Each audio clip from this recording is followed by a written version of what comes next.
जहां इंद्रियों को दिव्य करना है वहां हम इनको और मलिन कर रहे हैं। जनेन्द्रिय का वेग न सहने के कारण हम परस्पर शरीरों के आकर्षण में भोग वासना में लिप्त हो गए। मन और जनेन्द्रिय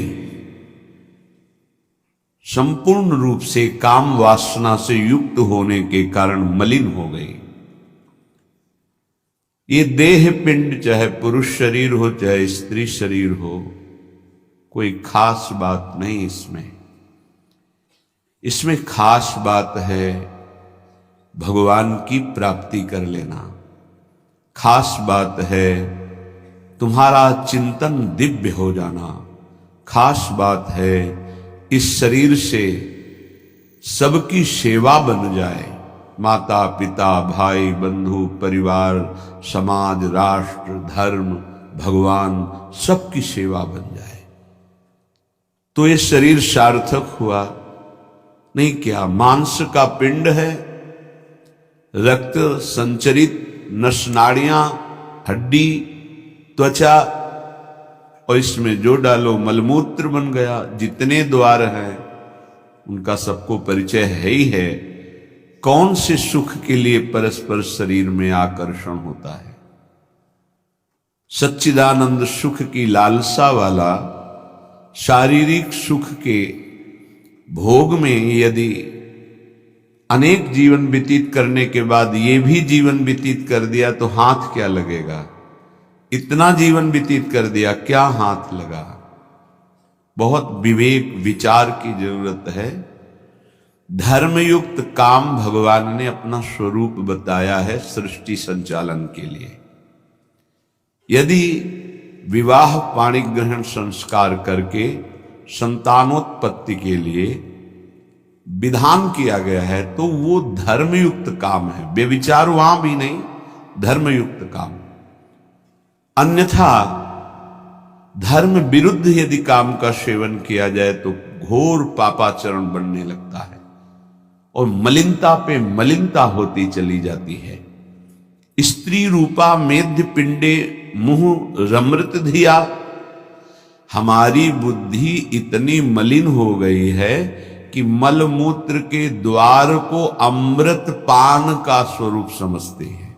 कितनी निकृष्ट बुद्धि है। इन शरीरों पे है क्या?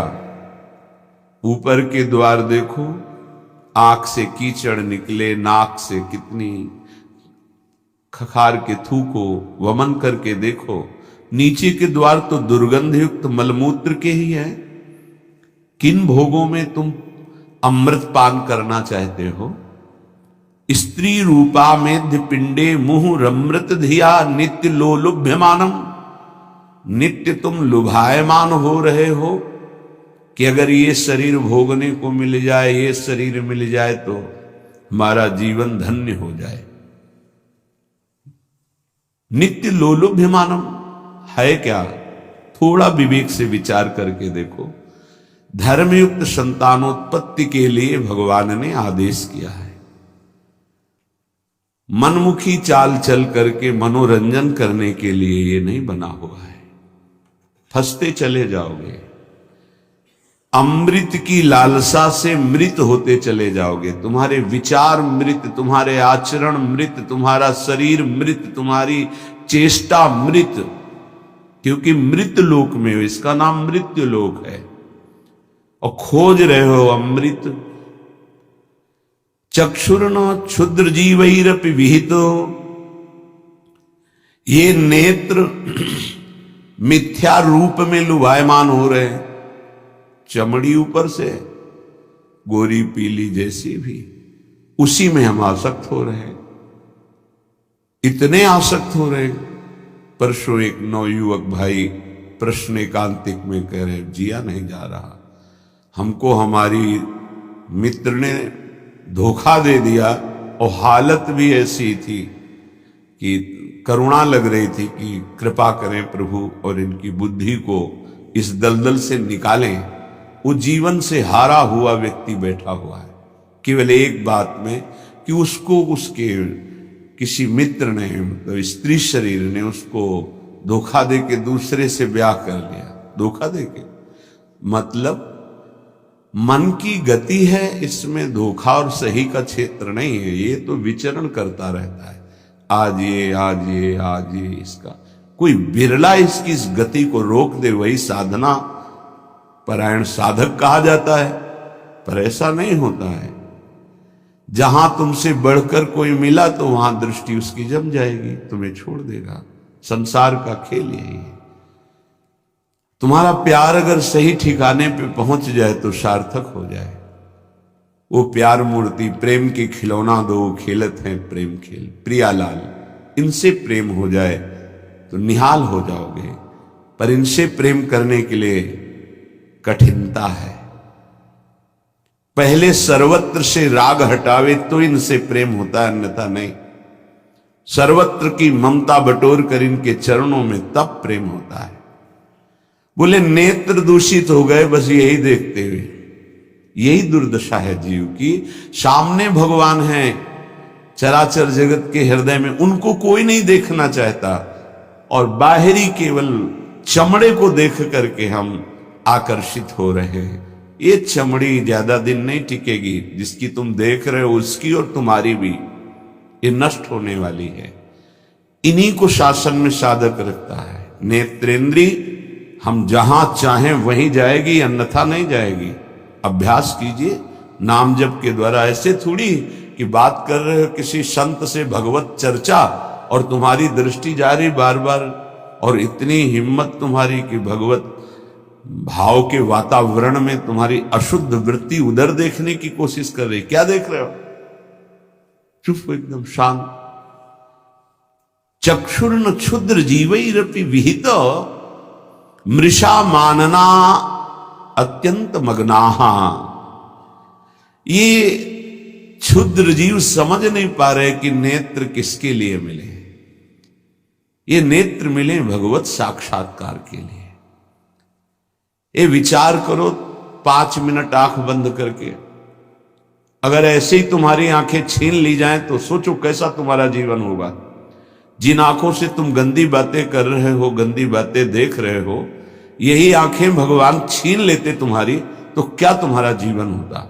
आज तुम्हें भगवान ने आंख दी है, तुम इससे धर्म का दर्शन करो, सब में भगवत दर्शन करो, श्री विग्रह के दर्शन करो, संत दर्शन करो, नेत्र पावन करो। नेत्रों को दूषित कर लिया हमारी वाक इंद्री। जब हम इससे चिदानंद नाम जप करते हैं, चिदानंद लीला का गायन करते हैं, तो वाणी भी चिदानंद हो जाती है। श्रवणेन्द्रिय, जब इससे हम नाम कीर्तन सुनते हैं, नाम जब सुनते हैं, भगवत लीला सुनते हैं, तो श्रवणेन्द्रिय चिदानंद हो जाती है। ऐसे समस्त इंद्रियां जब केवल आराध्य देव के प्रति समर्पित होकर क्रियान्वित होती हैं, तो उनमें ये सामर्थ्य आ जाती है कि उपासक की श्रवणेन्द्रिय निकुंज में प्रिया प्रीतम क्या बात कर रहे हैं ये सुनाई देने लगता है। निकुंज में प्रिया प्रीतम कैसी शोभा से विराजमान है ये दिखाई देने लगता है। आज कौन से सौरभ का लेप किया गया ये घ्राणेन्द्रिय से पता चलने लगता है। प्रिया प्रीतम की दिव्य लीला का इंद्रियां अनुभव करने लगती हैं, जो कि इंद्रिय मन से बिल्कुल अगोचर है। अगर उपासक इन इंद्रियों को थोड़ी भी स्वतंत्रता दे देगा तो इनका स्वभाव है प्रकृति स्थान कर्षति। ये प्रकृति के वस्तु व्यक्ति स्थान के आकर्षण में फंस जाएंगे। फिर ये महासुख जिसकी हमारे हृदय में लालसा है वो प्रकृति से पूर्ण होने वाली नहीं, वो परमात्मा से होने वाली है। जब हमारी इंद्रियां प्रकृति की तरफ जाती हैं तो मलिन हो जाती है और मिथ्या देह सम्मान को तुमने सुख मान लिया। 4 लोग नमस्कार किए तो तुम अपने को श्रेष्ठ समझ लिए। किंचिन मात्र भी कोई श्रेष्ठ नहीं है। ये पंचभूत शरीर सबके उसी सामग्री से बने हुए हैं। अंदर जो जीव अंश है भगवान का बिल्कुल बराबर है। अब जो सम्मान और अपमान होता है गुण और अवगुण का होता है, और गुण और अवगुण दोनों मायाकृत है। सुनो तात मायाकृत गुण और दोष अनेक, ये दोनों मायाकृत है। तो तुम किसका सम्मान? माया का। किसका अपमान? माया का। तुम तो मान और अपमान दोनों से परे हो। अगर कोई तुम्हें प्रणाम कर रहा है तो तुमको उसकी श्रद्धा को प्रणाम करना है। तुम खास थोड़ी हो गए कि वो तुम्हें साष्टांग प्रणाम कर रहा है तो तुम महान हो गए। महान वो है जो साष्टांग प्रणाम कर रहा है, उसकी श्रद्धा प्रबल है। नहीं क्यों, कोई अंतर नहीं। जो इस देह में पंचभूत वही उस देह में पंचभूत, जो इसमें परमात्मा का अंश वो उसमें परमात्मा का अंश, उसकी श्रद्धा बड़ी है इसलिए वो आपकी तरफ प्रणाम कर रहा है।